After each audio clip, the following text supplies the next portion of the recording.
આપણે ભગવાનને પૂજીએ છીએ કે પછી એમને અનુસરીએ છીએ? ચલો આ સવાલ પર થોડી વાત કરીએ. જુઓ, મોટાભાગના લોકો રોજ પૂજાપાઠ તો કરતા જ હોય છે, પોતાની શ્રદ્ધા બતાવવા. અને એમાં કંઈ ખોટું પણ નથી.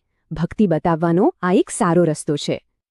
પણ વિચાર કરો, જો એમના આદર્શોમાંથી ખાલી એક નાનકડી વાત પણ જીવનમાં ઉતારીએ તો? શરૂઆત કરીએ ભગવાન રામના ઉદાહરણથી. પણ એમણે આટલા મોટા ફેરફાર પર શું પ્રતિક્રિયા આપી એ જાણવા જેવું છે. કારણ કે રામ માટે પિતાની આજ્ઞા જ સૌથી મોટો ધર્મ હતો. એ જ એમની ફરજ હતી.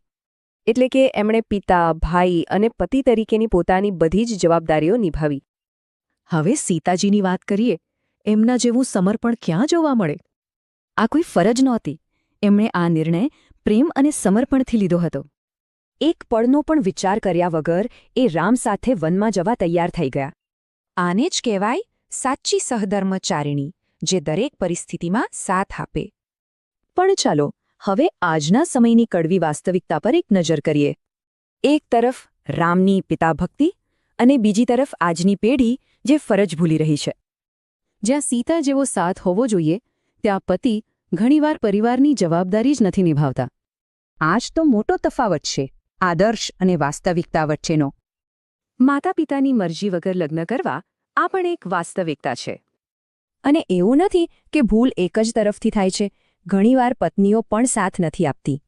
અરે, વાડીનું નાનકડું કામ આવી જાય તો પણ મદદ કરવી જાણે બોજ લાગતી હોય છે.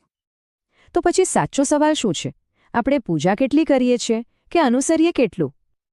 જસ્ટ વિચારો, એમના જીવનમાંથી ખાલી એક ગુણ પણ અપનાવીએ તો કેવું રહે? જો આવું થાય તો ઘર એ ઘર નહીં પણ મંદિર બની જાય અને જીવન આદર્શ.